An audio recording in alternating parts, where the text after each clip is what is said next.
partager. La femme célibataire, comme la jeune femme célibataire, s'inquiète des choses du Seigneur. Il s'efforce de se consacrer au Seigneur tant physiquement que spirituellement. Mais la femme mariée s'inquiète des choses de ce monde et de la manière de plaire à son mari. Je vous dis cela pour votre propre bien, non pas pour vous imposer des restrictions mais pour que vous viviez avec convenance et pleinement dédié au Seigneur. Fondamentalement, se présentent les opportunités de concentration qu'à la personne célibataire, que la personne mariée n'a plus, dans la même proportion. Les célibataires peuvent se donner corps et âme au service du Christ, tandis que les personnes mariées voient leur temps partagé entre s'acquitter de manière responsable de leurs obligations envers leur conjoint et servir le Seigneur. La personne célibataire a cette flexibilité d'horaire et de concentration pour consacrer sa vie au service du Christ. Par conséquent, frères célibataires, ne considérez pas votre célibat comme une malédiction, mais comme une bénédiction. Découvrez les opportunités que votre état actuel vous offre. Ils ont un cœur qui, sans division, peut être consacré au Christ. Ne manquez pas cette belle opportunité. Vos années de célibat sont un don de Dieu pour que vous puissiez investir dans le royaume. Illustre. J'ai pu voir ce contentement d'être célibataire dans la vie de ma sœur Letty.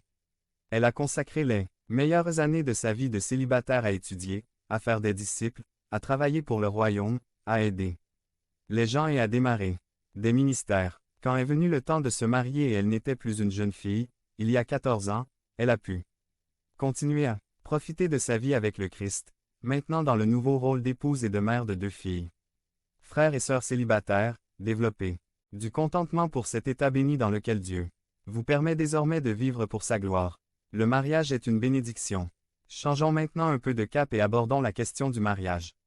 Le mariage est aussi une bénédiction. Dans 1 Corinthiens 7, 10, 11, il est dit: mais à ceux qui sont unis par le mariage, je commande, non pas moi, mais le Seigneur, que la femme ne se sépare pas de son mari, et si elle se sépare, reste célibataire ou se réconcilie avec son mari, et que le mari n'abandonne pas sa femme. Devenez membre de la chaîne et AIDEZNOUS à propager la parole de Dieu dans le monde entier. Samedi mars 16 2024. Parlez à Dieu en 5 minutes. Description de la vidéo. L'apôtre s'adressant maintenant aux mariés leur rappelle l'enseignement du Seigneur. Ne vous séparez pas. Point. Restez unis à tous égards. Réconcilier.